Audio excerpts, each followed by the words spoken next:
be the Director of the Office of Management and Budget, or OMB, and Nani Coloretti to be the Deputy Director of OMB.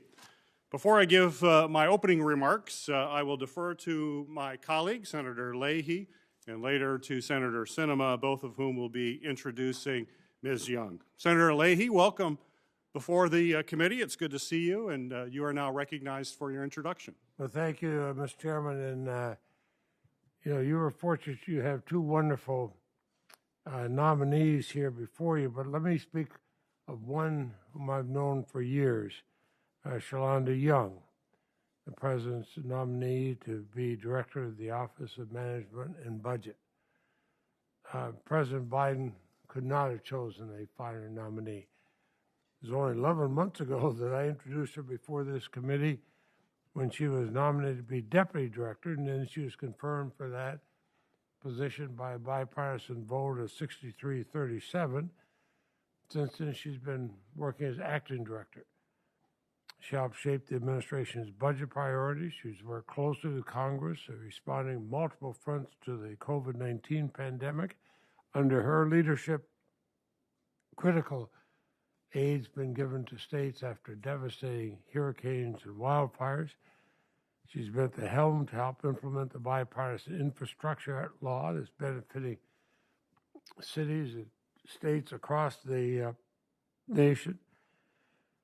And in my role as the Appropriations Chairman, I have relied on her candor and her judgment as we've been advancing the fiscal 2022 bills.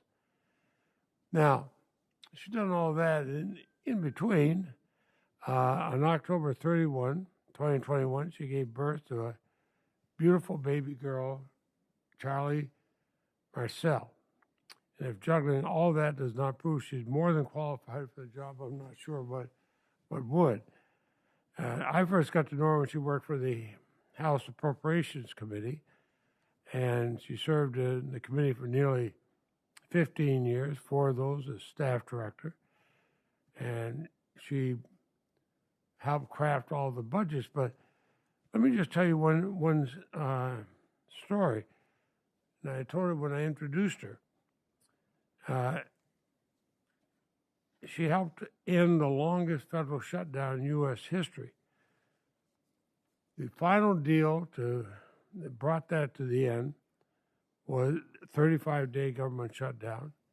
It was within Chairman Shelby, Chairwoman Lowy, Ranking Member Kay Granger, and myself, along with a few specific staff, meeting in my office in the Capitol. Shalanda Young was one of those. And over again, all of us, Democrats and Republicans alike, would ask her questions and rely on her answers. And we reached an agreement, and we ended the longest shutdown in history. She knows how to work across the aisle. I'll put my full statement in the record, if I might, Mr. Chairman, but I was proud to be here to introduce her as Deputy Director. Now I'm proud to introduce her as Director, and I know that my colleague is going to introduce the nominee for Deputy Director, so I applaud you very much. Well, thank you, Senator Leahy, for the warm introduction. And Senator Sinema, I understand you also will introduce our nominee. Well, thank you, Mr. Chairman. I appreciate the opportunity to introduce Shalanda Young, an exceptional nominee to serve as the Director of the Office of Management and Budget. Shalanda is a dedicated public servant with a deep appreciation for and understanding of Capitol Hill. She served as a professional staff member, the Deputy Staff Director, and Staff Director on the House Committee on Appropriations. And most significantly, Mr. Chairman, Shalanda is already doing the job. She's been working as the acting director for the past 10 months after her strong bipartisan confirmation to Deputy Director of the Office of Management and Budget. During her time as acting director, I've personally seen Shalanda marshal the resources of the OMB to provide positive outcomes for the American people, and she has fostered a close working relationship with Congress. She exemplifies what OMB needs to be successful. She's accessible, transparent, pragmatic, and focused like a laser on getting things done.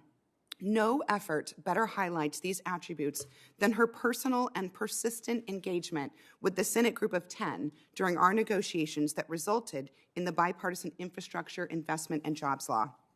I was honored to co-lead that group with Ranking Member Portman. Many of the members of that group serve on this committee.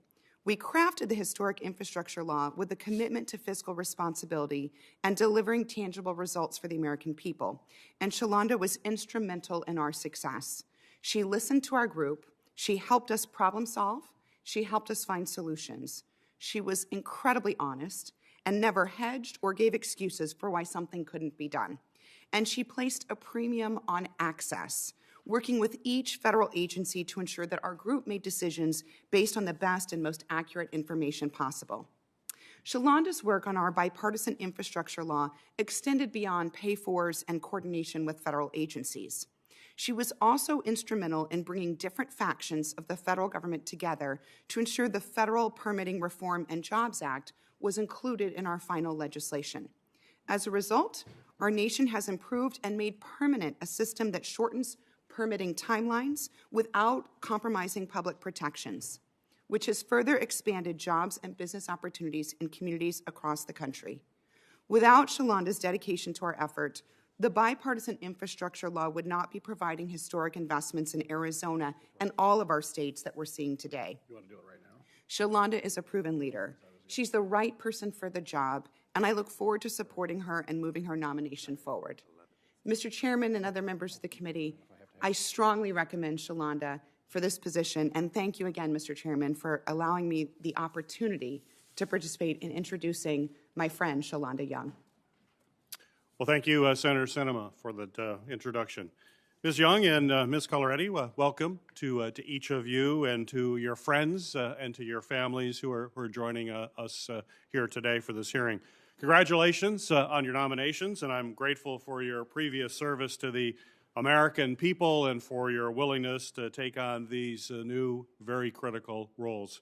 I'm pleased that President Biden has chosen these two highly qualified nominees for these roles. Once confirmed, Ms. Young will be the first African-American woman to serve as the OMB Director, and Ms. Coloretti will be one of the highest-ranking Asian-American women serving in the federal government.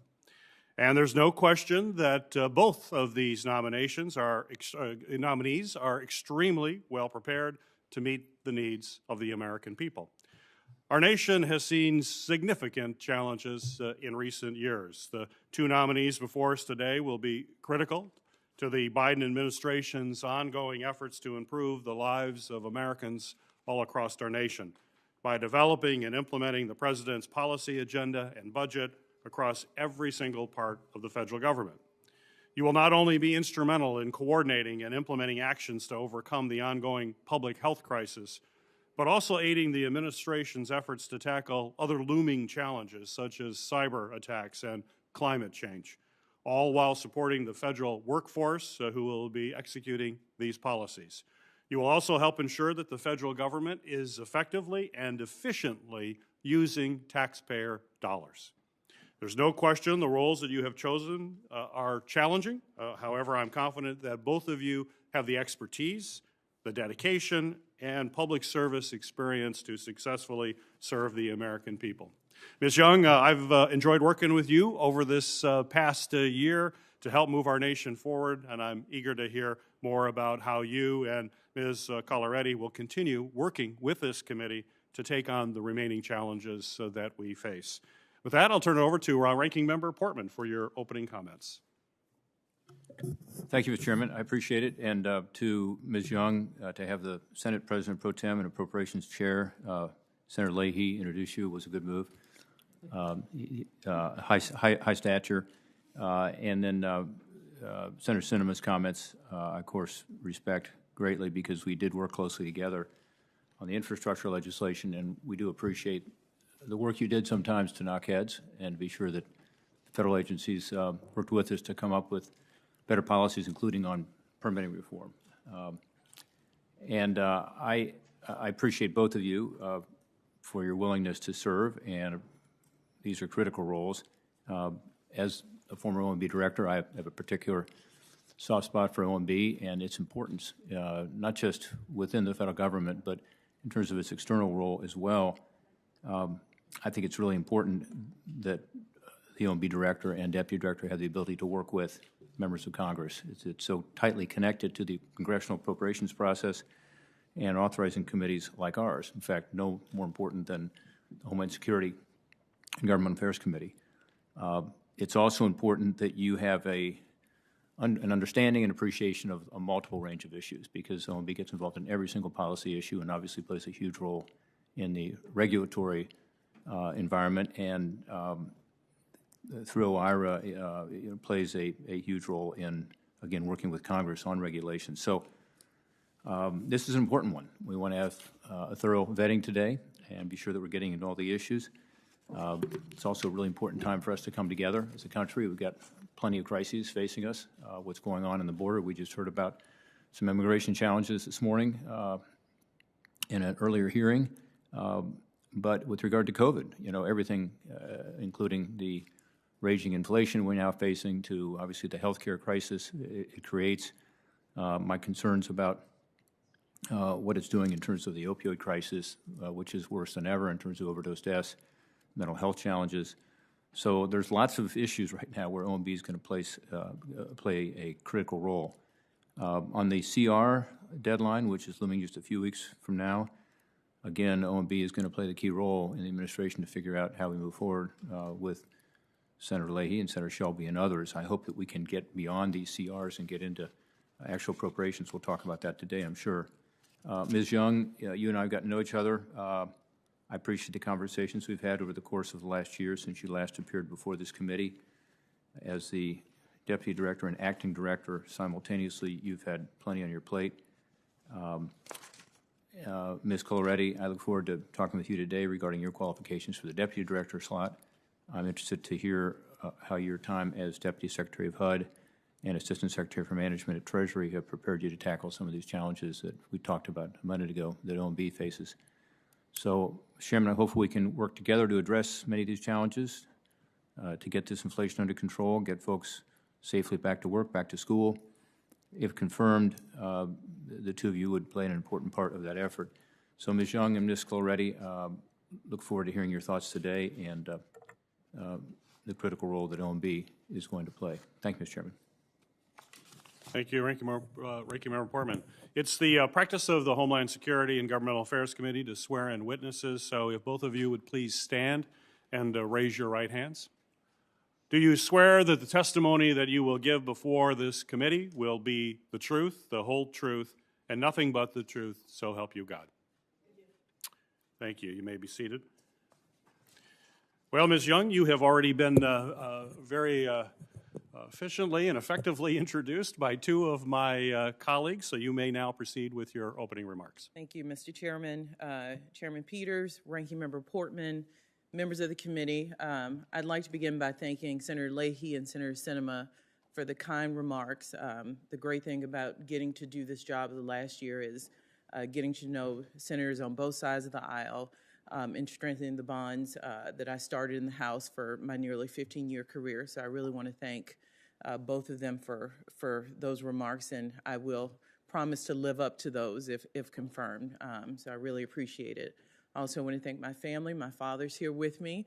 The rest of my family has decided there's a new star in the family, my 3-month-old daughter, so they are home looking at her instead of looking at this, which I think is a good choice for them. But thanks to my dad for escorting me here today. I appreciate it.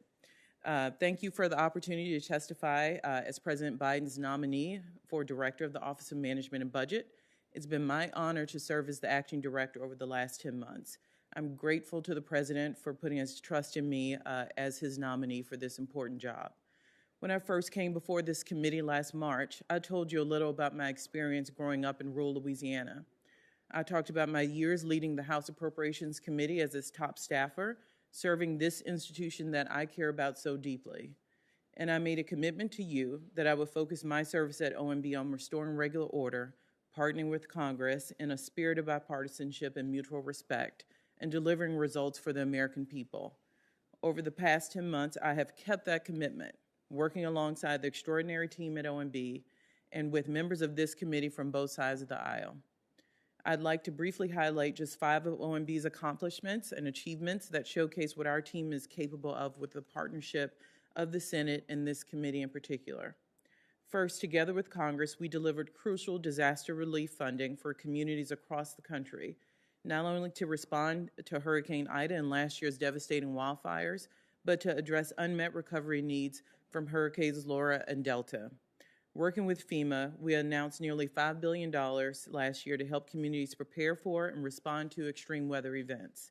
And with the help of Congress, we secured another $4.5 billion through the bipartisan infrastructure law to build community resilience.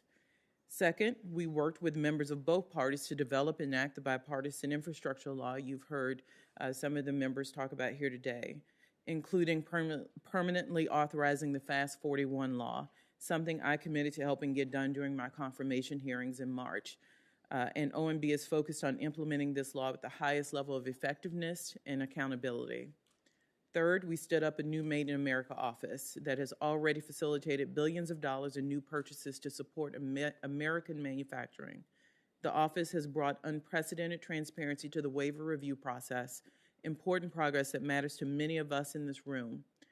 I am grateful that the bipartisan infrastructure law expanded Made in America requirements to all federal infrastructure funding and codified that office at OMB. It'll be around for future administrations. Fourth, we took action to make the federal government more efficient, effective, and accountable to the public. Those steps include OMB's work to implement a new executive order to streamline government services and improve customer experience, as well as much needed progress on investing in IT modernization across the federal government, which I know means a lot to members on this committee. And finally, in keeping with the President's longstanding commitment to oversight, we directed agencies to focus on 2 important areas: restoring the integrity and independence of their inspectors general, and working with Congress to ensure that IGs can fulfill their mandate. I know that there are legitimate differences in this country and in this room that deserve honest debate, and I've appreciated the opportunity to speak directly with many of you about them. If confirmed, I will continue to work closely with you and your colleagues to deliver for the American people, and I will continue to find common ground to be responsive and to rebuild the career staff at OMB, who play an essential role in ensuring our government works for all Americans, as you heard from the former director and ranking member of this committee.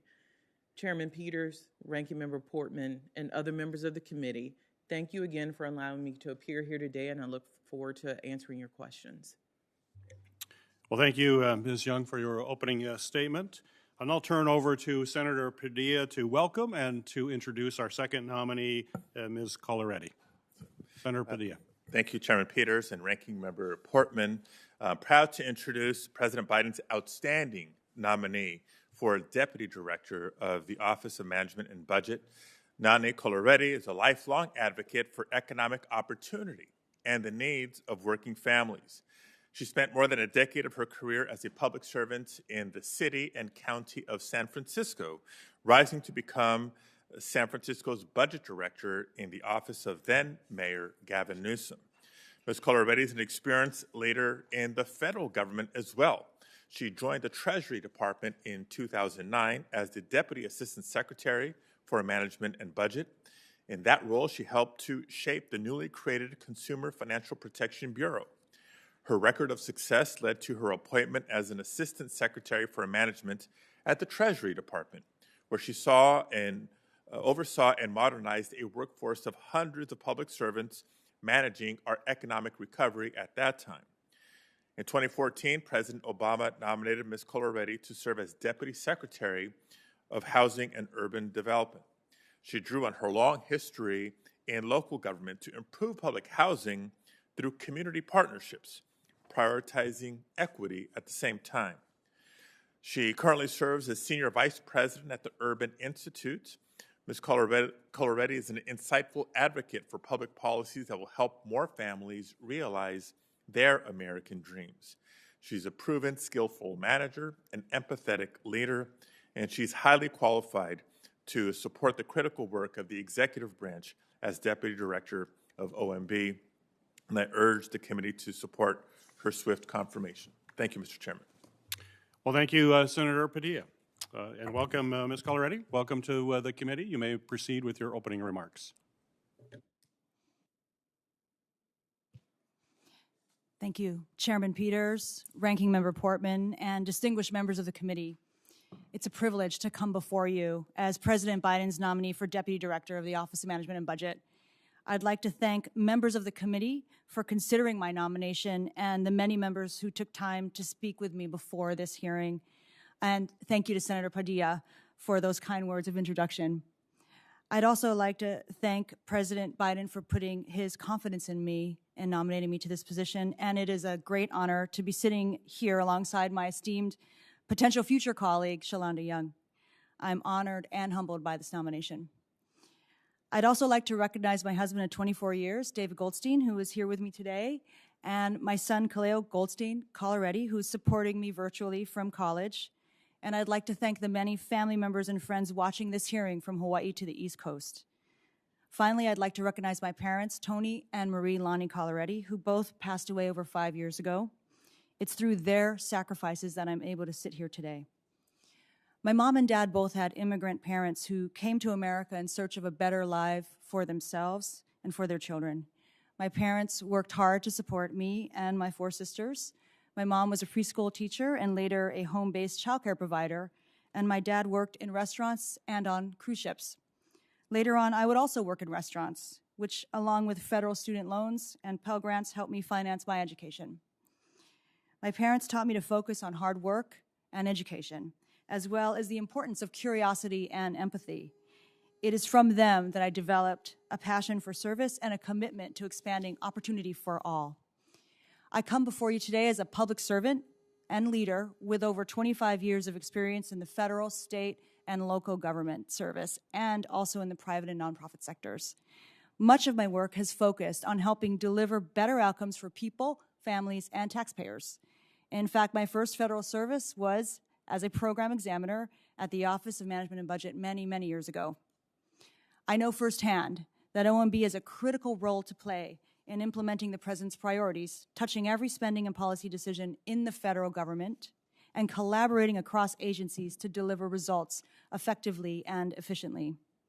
My work during the Obama-Biden administration as Deputy Secretary of Housing and Urban Development, and before that as Assistant Secretary and Acting CFO for Treasury, focused on using data to make better decisions, implementing new programs, and strengthening the organizations that I led.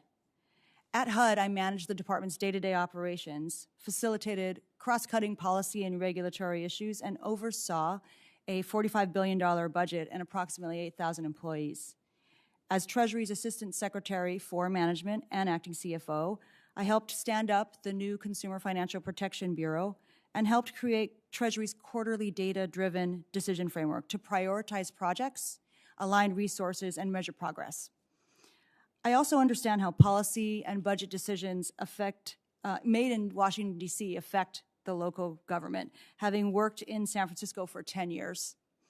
During the 2008 recession, I helped close a deficit worth half of San Francisco's discretionary budget, aided in the end by the Federal American Recovery and Reinvestment Act. If confirmed, I would be honored to work with the President and Congress to create and implement budgets that invest in the American people, support our economic recovery, and reflect our country's shared values. Thank you again for considering my nomination, and I look forward to answering your questions. Well, thank you. Before we get started, there are 3 questions that the committee asks of every nominee, and for the record, let me just ask both of you, Ms. Young and Ms. Coloretti, to respond to each one very quickly, if you would. First, is there anything you are aware of in your background that might present a conflict of interest with your duties of the office for which you have been nominated? Ms. No, Young? Mr. Chairman. No. Second, do you know of anything personal or otherwise that would anyway prevent you from fully and honorably discharging the responsibilities of the office for which you have been nominated? No. No. Lastly, do you agree without reservation to comply with any request or summons to appear and testify before any duly constituted committee of Congress if you are confirmed? Yes, Mr. Chairman. Yes, Mr. Chairman. Thank you. Well, over the past 2 years, Congress has provided literally trillions of dollars to the executive branch to respond to and recover from the COVID-19 pandemic. And obviously the priority has been to quickly get this financial relief to individuals and to various parts of the economy. However, we have also seen that many programs at the federal as well as the state level and the local level report incredible amounts of fraud and improper payments. So, Ms. Young, my first question to you is, what lessons have you learned in your role as the acting OMB Director regarding stopping waste, fraud, and abuse in these important spending programs? And if you are confirmed, what would you do to deal with this critical issue as expeditiously as possible? Thank you, Mr. Chairman. We've started this process. We understand the pandemic programs have exacerbated issues that were around long before. One thing we have done over the last year is provide $187 million through the Technology Modernization Fund that we thank the committee for its support in providing through the American Rescue Plan. That effort, the $187 million, went into strengthening login.gov. I have found over my last year that to deal with improper payments, we also have to deal with identity theft. Those things tend to go hand in hand. So those improvements through the TMF will bring down identity theft issues, which will also have an impact on improper payments. And before I conclude, I want to point to our work with inspectors generals. In December, OMB put out guidance to the agencies directing that their working relationship be strengthened. This comes from the top down. The president has made clear, especially with regard to the infrastructure law, that he expects his agencies and his agency heads to stay in lockstep with inspectors generals. And he did that during his time running the recovery program when he was vice president. So this is forefront on the actions we do. It comes from the top. We have an edict from the president to do better here, and we have those things in motion now. Right, Ms. Coloretti, do you have any additional recommendations or observations from your previous experience working at both the federal and state level to help reduce the fraud and identity theft that we're dealing with now? Senator, thanks for that question, and I appreciate the opportunity to talk about this a little bit.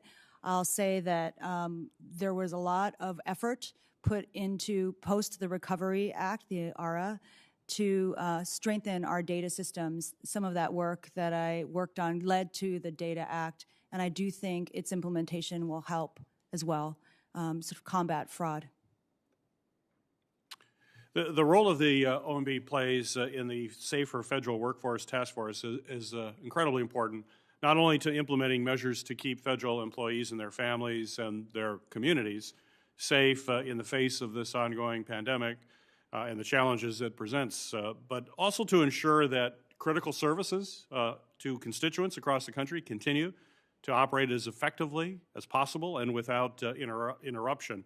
Ms. Young, what takeaways do you have from the administration's response to the Omicron variant, including any efforts you have led with the task force, and what you would do to improve responses going forward? Mr. Chairman, just like every other CEO and company in this country, there was one plan in which to bring workers back to the office. Omicron variant definitely made us go back to the drawing room table. The Safer Federal Workforce puts out guidelines we expect all the agencies to work through, but we leave the actual decisions on operations to the agencies while providing some overarching guidance. We do have agencies, I'm one of them, trying to bring people back into the office. We have people who work in SCIFs, so we have to make sure that they are safe when they come into the office. The Department of Homeland Security has Border Patrol agents who've never not been on the job. So each agency has to do what's right for its particular employees. My takeaway is this is difficult. This is a one-in-a-generation event. There is no playbook. But I think we've been able to keep up variant-specific situations, and what we are seeing is agencies are on track to if they haven't already, bring people in over the next months into March. Ms. Coloretti, how would you leverage your role at the OMB if confirmed to strengthen the ongoing response to the COVID pandemic?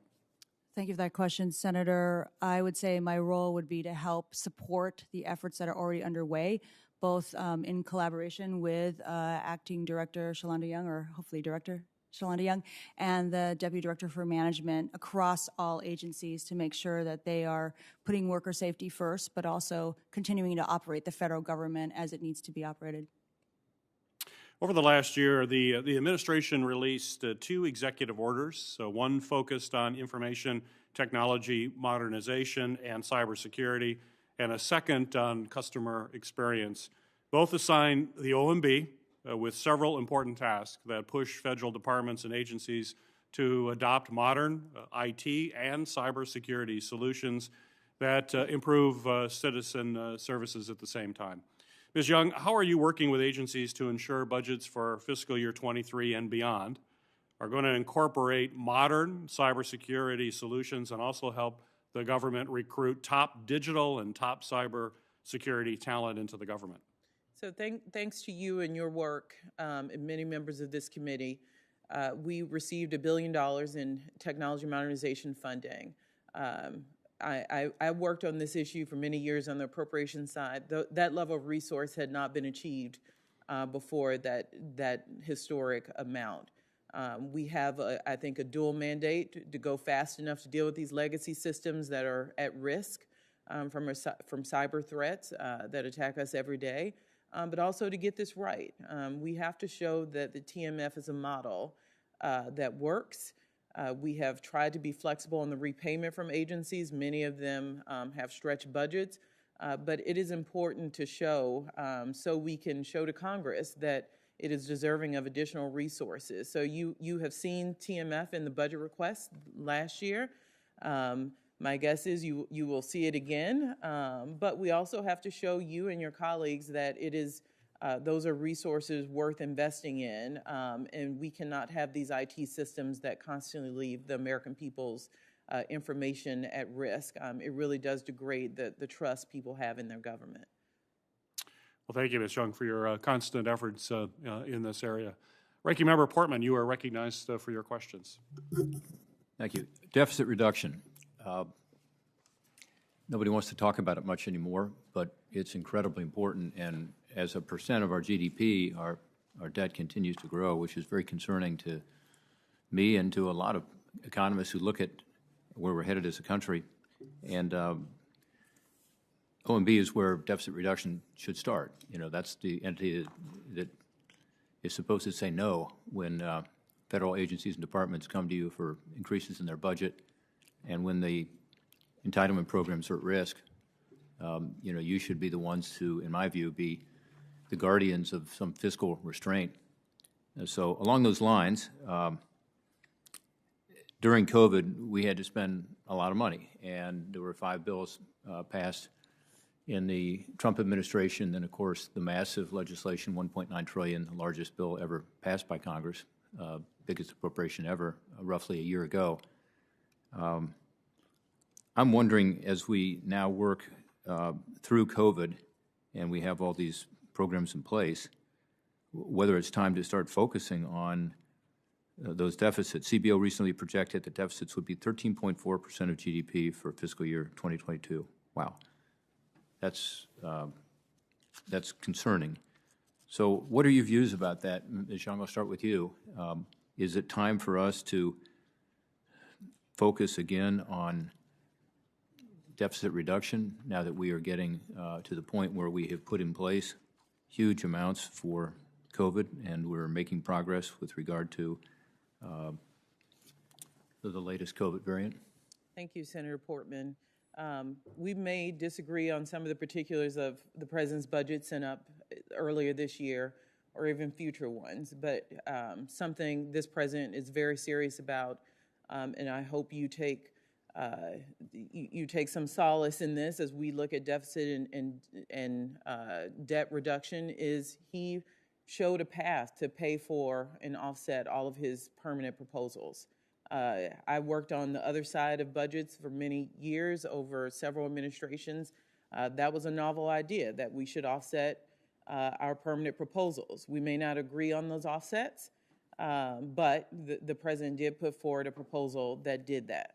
Yeah, well, there were no offsets in the 1.9 trillion. It was done a year ago, and not a single Republican vote, the largest appropriation ever. You're referring to BBB and the fact that the president wants to spend additional money on stimulus, but in this case, he has tax increases to go along with it. Senator, a version of Build Back Better was absolutely a part of the budget at the time called Jobs and Families Plan. And you're absolutely right. There were proposals in which to pay for those efforts.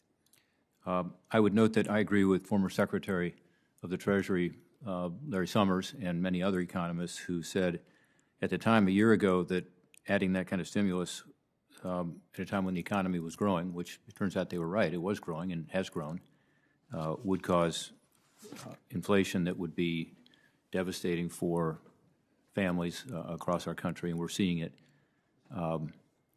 It seems to me that more stimulus is not the way to go, but instead for us to figure out how to get inflation down by expanding our economic growth at the same time, not adding more stimulus so that the supply can catch up. Any thoughts about that, either one of you? I'm happy to talk about the economic picture writ large. We just saw numbers that showed last year largest growth since 1984 in GDP, 5.7%. We saw unemployment rate at 3.9%. Most jobs added by president, over 6 million. But you're absolutely right. These inflationary price pressures we have to tackle. This administration is looking at supply chain shortages as one way to tackle that. We're also trying to increase competition in the marketplace. We believe that will also bring down price pressures for the American people. But one thing you also reference is Build Back Better. One thing that bill or versions of that bill do are make investments to take down pressures like bringing down the cost of prescription drugs. Yeah, well, we're just going to differ, I think, on the need for more stimulus, and I think it's obvious now when you look at the numbers that Larry Summers and others were right. A lot of us who said the economy is growing, and dumping more stimulus on top of that is like putting fuel on a fire, and it's going to result in huge inflationary numbers. I don't think anybody thought the inflation would be quite as bad as it is, but to my constituents, you know, when they go to the grocery store, go to the gas pump, they're in shock. And yes, some wage gains are occurring, but not keeping up with inflation. In terms of oversight, Chairman Peters and I, as you know, want to work with OMB.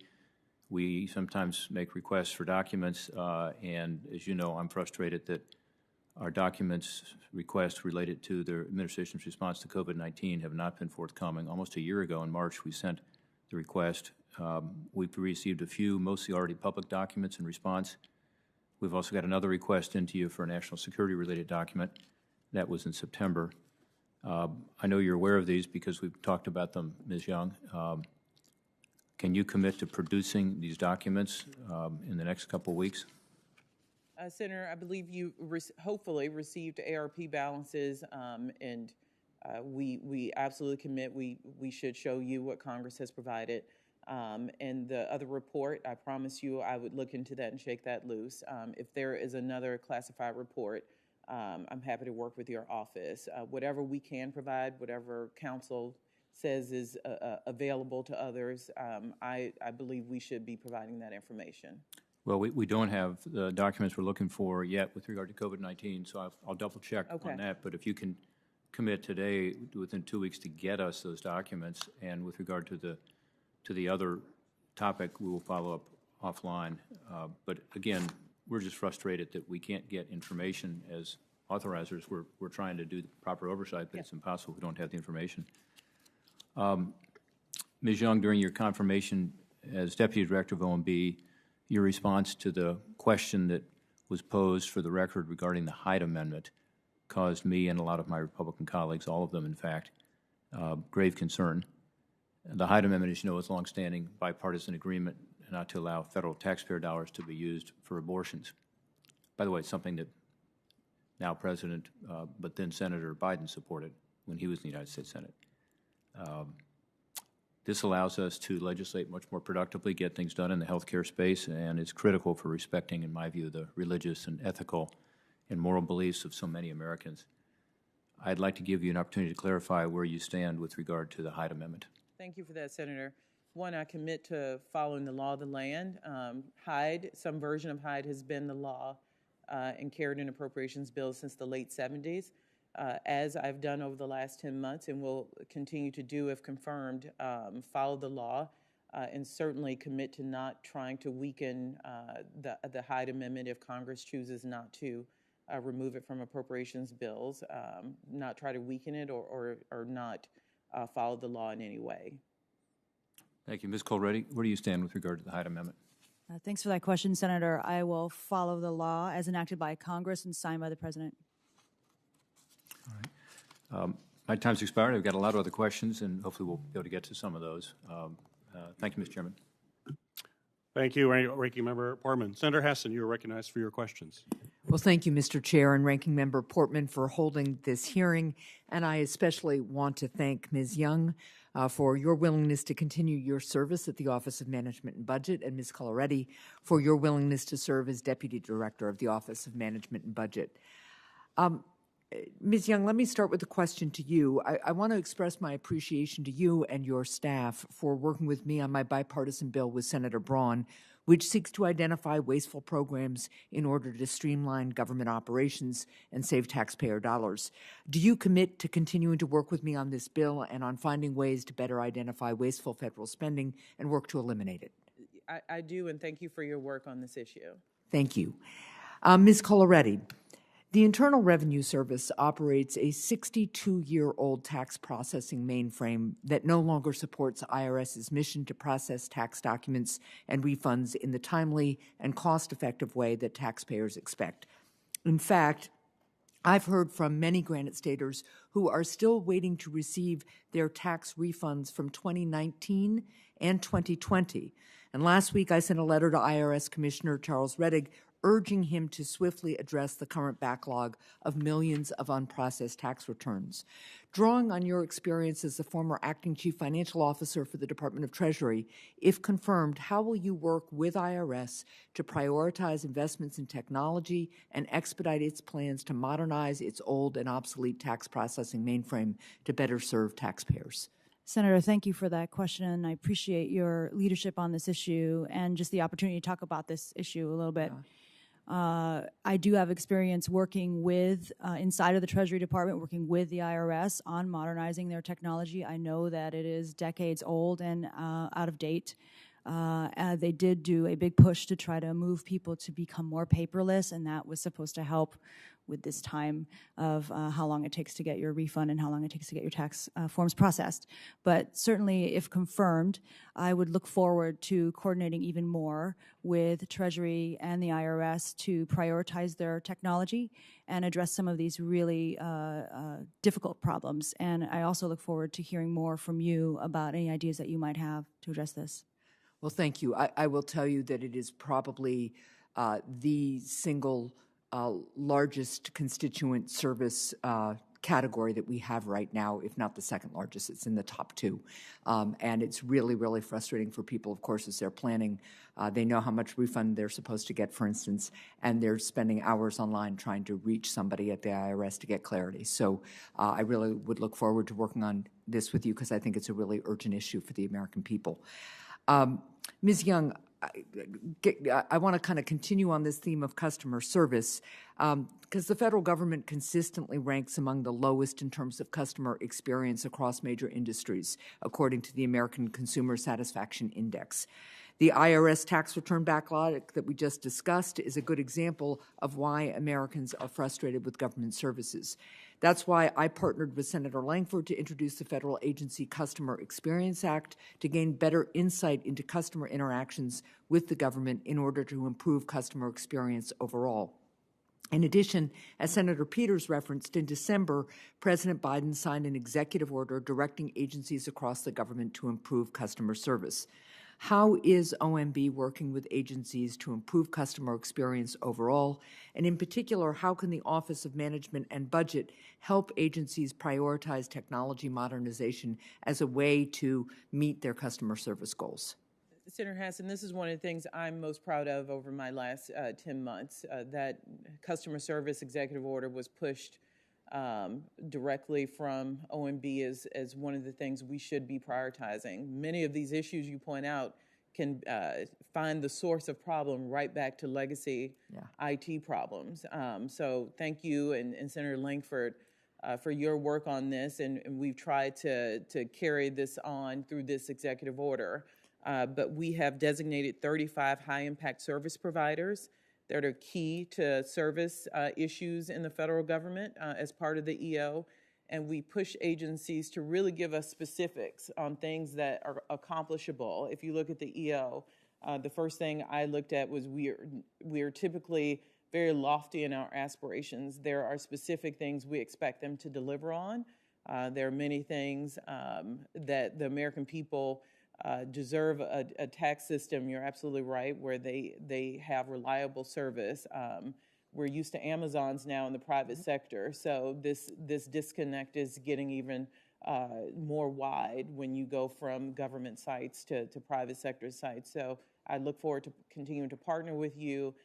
The customer service EO is a good first step, but we have a lot of work to do, including working with you and others on legislation on this issue. Well, I appreciate that. And I want to follow up a little bit on the issue of the Technology Modernization Fund, just really looking for an update. Senator Peters asked you about it, but last Congress, we allocated $1 billion to the Modernization Fund as part of the American Rescue Plan. In September, the Technology Modernization Fund Board awarded $311 million across 7 new projects. However, to date, none of these projects have received initial funds to begin this critical work, and the board needs to move forward on announcements for additional projects. So can you update us on when we can expect these projects to receive their initial funds, and when can we expect additional awards for the Technology Modernization Fund to be announced? Thank you, Senator Hassan. It's always a balance, and I talked about that with the chairman, moving fast versus getting it right. We certainly expect the announced awards to receive obligated funding in short order. I don't want to give a specific day, but I'll get back to you. So those decisions have been made. It is literally just the processing, and we will keep you up to date, but that should not be a long amount of time. The rest, the board is meeting. As I talked about earlier, we're also looking at relaxing some of the repayment given the strain on agency budgets. So we're trying to move fast, but with this, we have to get it right, or you all will not trust us with those resources in the future. So we will get back to you on how quickly we can press the button on the 311, but that should be a short amount of time. Well, I appreciate that. I know I'm out of time, but I just going to also offer to please keep in communication with us if there are things that the agencies need in order for them to dig down and really do the planning for modernization that is such a critical piece of this. Please reach out to us, because at the end of the day, if we can't modernize our legacy IT, it's a customer service issue. To be clear, it's a national security issue as well. And I know you're out of time, but one of the things we're finding is we do have to do a lot of technical assistance with these projects to get them to a place to receive funding. Okay. Thank you. Thank you, Senator Hassan. Senator Carper, you're recognized for your questions.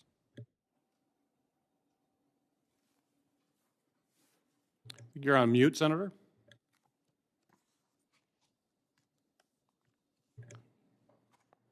Senator Carper, we aren't hearing you.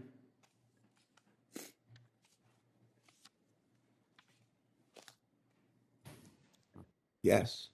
Hear you now, loud and clear. Hello, can you hear me? We can hear you loud and clear. Oh, good. Can you see me? Tommy, can you see me? I can see you too.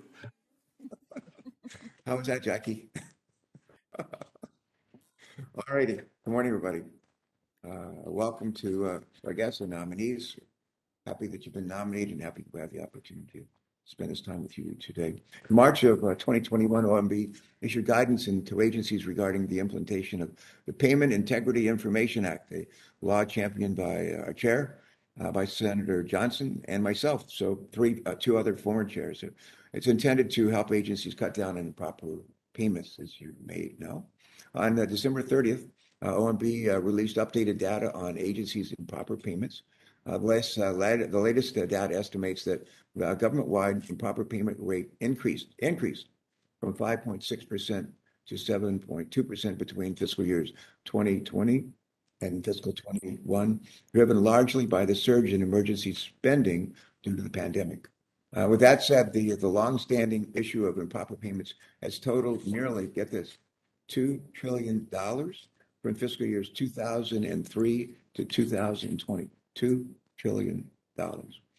Ms. Young and Ms. Claretti, could you each describe your approach to the issue of improper payments, or your approaches to the issue of improper payments? As Director and Deputy Director, how would you lead our government-wide efforts to address payment integrity issues and curb improper payments? Take it away. Ms. Young, Ms. Claretti, please. Yeah, Senator Carper, it's good to see you, even if on the screen. And good talking with you, and I know you've been a leader on this, so I want to thank you for your work. I spoke a little with Chairman Peters about this. We have invested some of this Technology Modernization Fund resources to login.gov. We believe improper payments, one of the issues is to deal with identity theft. Some of the more nefarious actors are stealing identities of American people. So we have to do something with that issue in order to bring down improper payments. Jason Miller, who's our Deputy Director for Management, who came before this committee last year to be confirmed, has been leading the efforts with our Inspectors General. He is the chair of the Inspector General's group, SIGI, and we are maintaining close relationships with them and sent out guidance in December to agencies about our expectations as an administration and executive branch on their working relationship with IGs. We believe that's key to bringing down improper payments as well. But the work you mentioned with the other members, my personal opinion is there will need to be legislative assistance. Some of these programs are just exacerbated during the pandemic, but these are long-standing issues many of you have worked on. So I look forward to working with you as you work on legislative fixes to make sure that we reduce improper payments. One of the things I wanted to do in this job was figure out what is an improper payment. What's counted in these figures are not just these nefarious actors, which there are many of, but it can also be underpayments. Those are improper payments. It can be overpayments and people pay back. That amount is not reduced from this improper payments figure. So we have a lot of work to do to make sure. I think this goes hand in hand with the customer service issues Senator Hassan talked about. Our IT systems have to improve. Our data sharing between databases have to improve.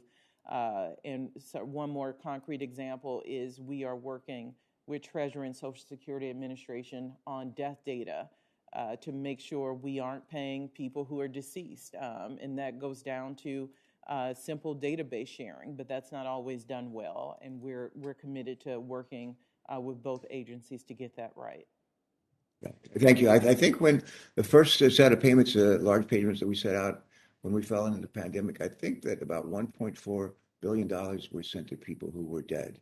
And we tried to recover that as much as we could. We did some, but not all. Same question, if I could, for Ms. Claretti. As a Deputy Director, how would you lead government-wide efforts to address payment integrity issues and curb improper payments? Senator, thanks for this question and the opportunity to talk about this and for your leadership in this area. I do have experience working on improper payments and reducing them at the Department of the Treasury and at Housing and Urban Development. I know that whenever there's... Great news. Pardon? That's great news. Yeah. Thank you. Look, I think part of the challenge here is when you're trying to implement large things, this can happen. And so I think the president's, as I sit from the outside, the administration is focused in the right area here, focusing on data improvement, data sharing. I believe they're also investing in local data systems because some of this improper payment happens at the state and local level because that's where the first dollar is actually landing. So that's helpful. I think the work that Congress has led on the Data Act will be helpful as well. And if confirmed, I look forward to continuing to help lead in this area across agencies in partnership with the Deputy Director for Management. When we're talking about thank you for that response, $2 trillion over the last, 15, 16, 17 years. This has to be part of our DNA. as the executive branch and legislative branch as well. One last question, both for Ms. Young and Ms. Colorati. How will you work together to balance the big picture view of the federal budget as a whole with the understanding that budgetary decisions will affect individual Americans in the course of their daily lives, and certainly as we continue to battle this pandemic? Senator, it's on, I think, two fronts. So we have to make sure our investments are the right ones that make a difference in everyday lives. I'm thinking about childcare, which I'm probably thinking about that because I'm a new mother, and so it is an issue front and center. Congratulations, boy or girl? A girl, sir. First child? Sir? First child? First and only. Congratulations. That's great. And so we need to be very, very deliberate in our investments to make sure that we are getting to these pocketbook issues that hit hard with families, and ensure that there's full participation in the workforce. Something we're seeing that we're struggling with as an economy, making sure that our investments encourage full participation, including from women. So child care, pre-K come to mind, prescription drugs, I mentioned earlier, bringing down that cost.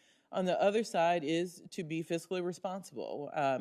The president proposed offsets for his ideas, and I think that is the right fiscal and economic way to approach these. We can disagree about those investments in offsets, but the first step is making sure that we offer them, and this president has done that.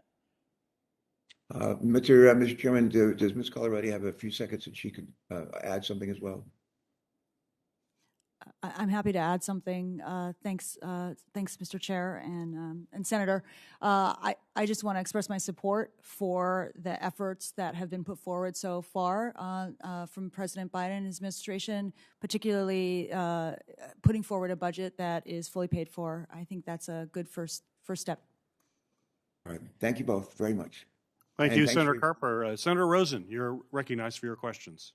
Well, thank you, Chairman Peters, Ranking Member Portman, for convening this hearing, for our witnesses today. I know you have a few committees to appear before today, so we appreciate your time and willingness to serve. And of course, Ms. Young, congratulations on your new baby. Now starts a lifetime of joy, and dare I say, a little bit of worries too, but all in the best way. So congratulations there. But I always also want to start by thanking you for your commitment during your confirmation hearing last year to work with me and the Nevada delegation on the issue of Yucca Mountain. As you know, the Biden administration has pledged to not fund licensing, construction, or nuclear waste storage at the Yucca Mountain site, which my state has been fighting for nearly 4 decades. So, Ms. Young, as you and I discussed when we met last month, the Navy has proposed to expand its existing footprint in northern Nevada by approximately 800,000 acres, which is about 3.5 times the size of New Orleans and larger than, I dare say, the state of Rhode Island, or Senator Carper before me, certainly the Delaware too. So while Nevada is the proud home of the Naval Air Station Fallon, the Navy's current proposal lacks key mitigations needed for the support from our state and local communities and impacted tribes. So my colleagues in the Nevada delegation and I have been diligently working on this issue with all affected stakeholders for the past several years. So we were incredibly surprised when this past fall, OMB released a statement of administration policy endorsing the Navy's proposal without any modifications. In response, we wrote to you in November, following up on a letter from Nevada's governor from October 26th. I appreciate your recent response to the congressional delegation letter committing OMB to coordinate relevant federal agencies on this matter. However, our governor has still not received a response, and our local tribes have thus far been unable to secure a meeting with you. So, Ms. Young, can you commit to responding to the governor's letter and to talking with impacted tribal communities about OMB's SAP supporting the Fallon expansion?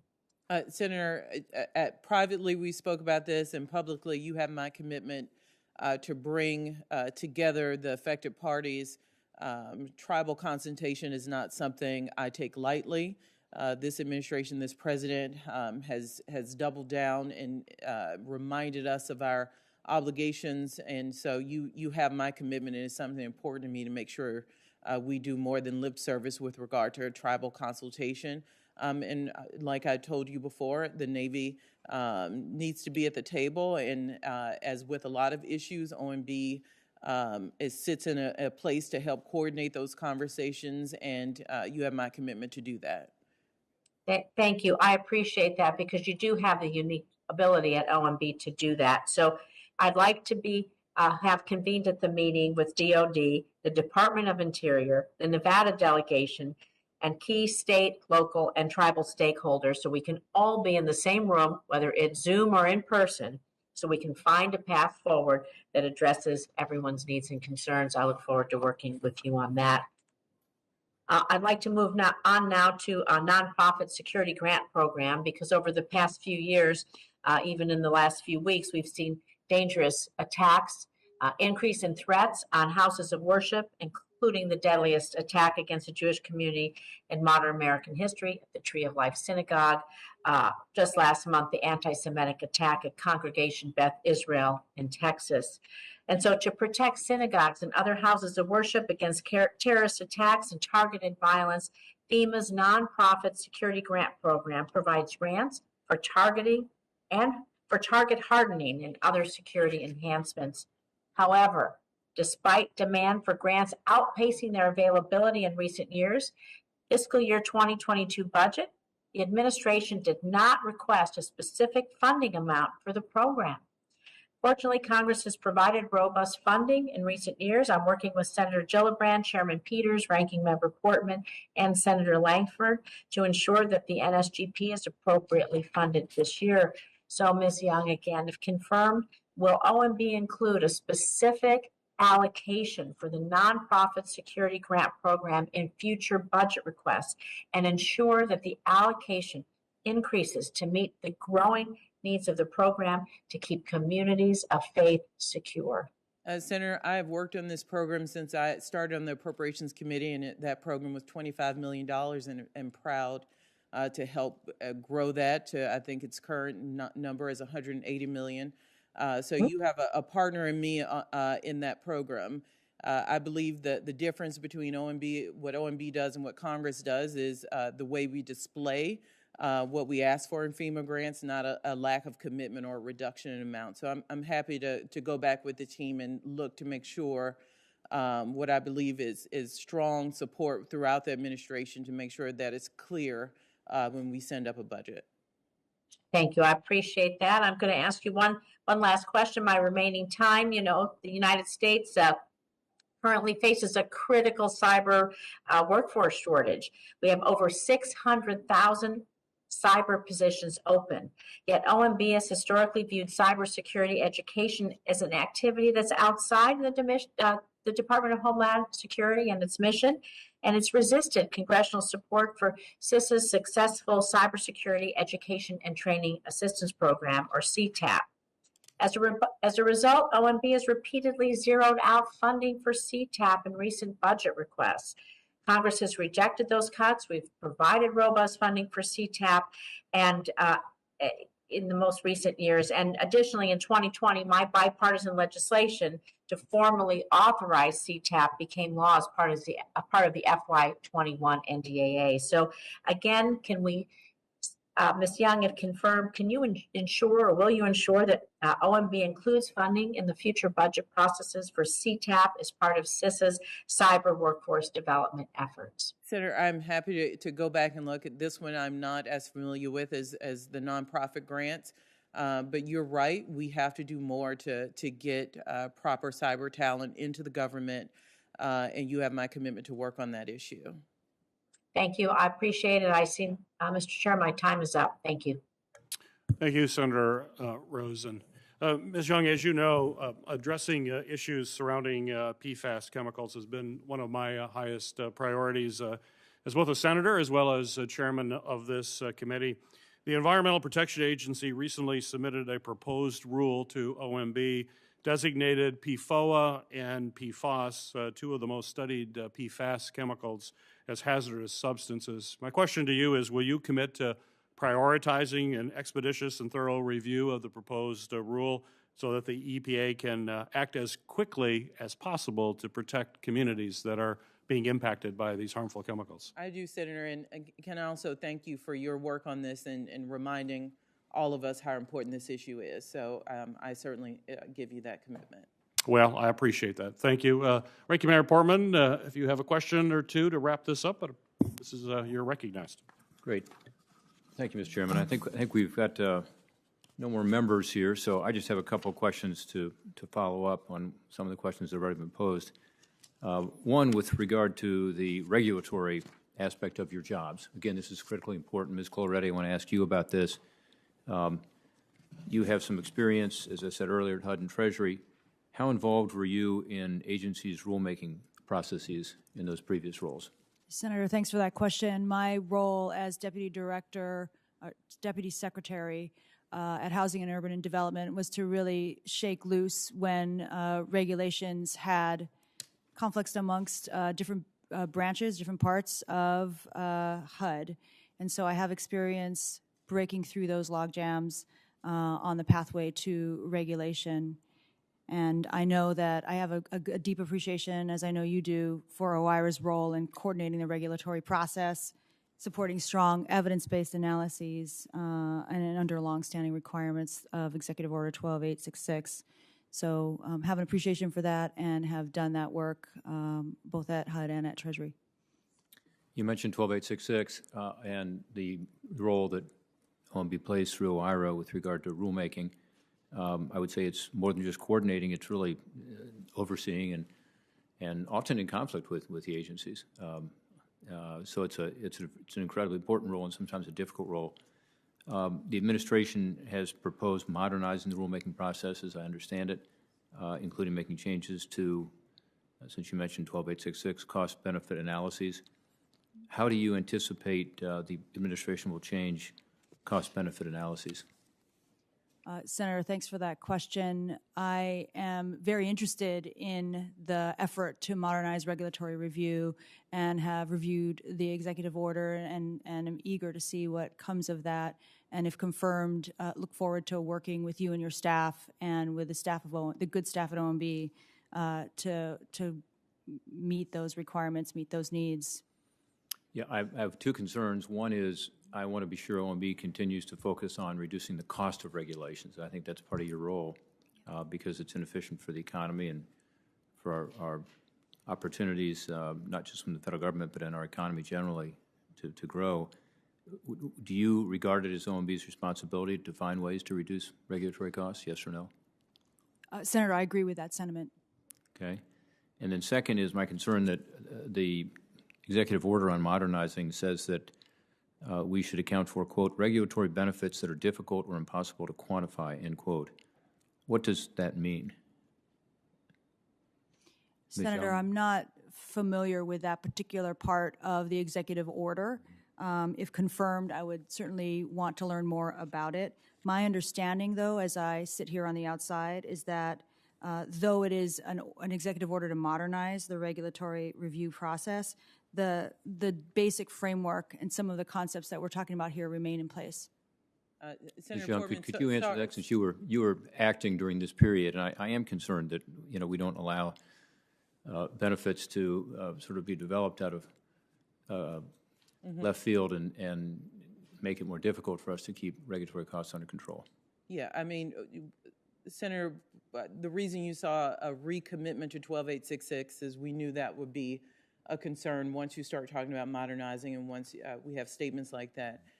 The example that brought this home to me is the ADA law, where traditional cost benefit, the costs in ensuring that those living with disabilities can access facilities and other things. We need to make sure we're also capturing the real benefits, even if it's a small amount of people. Does not mean that the public good is not worth the traditional cost methodology. So that really brought it home. This is hard work, though. You're right, it's easy to pivot too far the other way, but we're trying to find the sweet spot that deals with the example I just gave you on ensuring that we have access for those in our country who I think we all have agreement deserve that from the federal government. But a traditional way of looking at cost benefit, a small population but high cost for infrastructure for some of the public venues, for example, just may not make sense. But common sense tells us we should be doing that for Americans living with disabilities. But you're right, we're trying to be cautious. You haven't seen anything come out on this because we are taking a methodical view on this. We're not moving quickly, and I want to stay in touch with those. I know you have an interest here, former OMB Director, so I'm happy to stay in contact on our efforts here, but we're moving at a slow and deliberate pace to try to get this right. Okay. Well, we'll have a strong interest in overseeing that here in this committee, and in particular, I'll be following the benefit analysis closely, and we appreciate your staying in touch with us. On the Nonprofit Security Grant Program, thank you, particularly in wake of what just happened at the Beth Israel Congregation, the synagogue in Texas, with the terrorist act of a kidnapping. It's very important to us to make sure that continues and that more nonprofits, including synagogues and other places of worship, understand that that's accessible to them for training and for security hardening. With regard to another piece of legislation I've introduced along with 14 of my colleagues, the End Government Shutdowns Act. This is to avoid the issue where we have federal shutdowns which cause damage always, and by the way, it ends up costing the taxpayer more every time. Do you support the End Government Shutdowns Act, and can we count on you to help us get this legislation moving? Senator, I don't know the particulars of the law, but you can count me in on any effort, and it has to be a bipartisan effort to get out of this cycle of potential shutdowns, threat of a shutdown, and for that matter, any threat of debt ceiling breaches. Just the threat of any of those is detrimental to the economy, and I look forward to working with you on efforts to make sure we don't find ourselves in that position. You mentioned government funding runs out February 18th, and I personally, given my former role, have a great interest to make sure we don't get to the brink of that with any fanfare. Mm-hmm. Okay, I think we're done with questions here. I have one final one. Do you support the Bengals or the Rams in the Super Bowl? I'm a Saints fan, sir. That was a very good answer. Ms. Coloretti, you were introduced by a California senator. I would hope that wouldn't mean that you were leaning against the Bengals. Hooday. Thank you, guys. I won't put you on the spot on that one. Very well. Thank you to both of the nominees. Again, congratulations on your nomination. These are incredibly important jobs, and you are both highly qualified to take this position, in my opinion, and if confirmed, I know you're going to do an outstanding job. Both of the nominees have made financial disclosures and provided the required responses to biographical and pre-hearing questions submitted by this committee. Without objection, this information will be made part of the hearing record with the exception of the financial data, which are on file and available for public inspection in the committee offices. The hearing record will remain open till 12 p.m. tomorrow, February 2nd, for submission of statements and questions for the record. This hearing is now adjourned.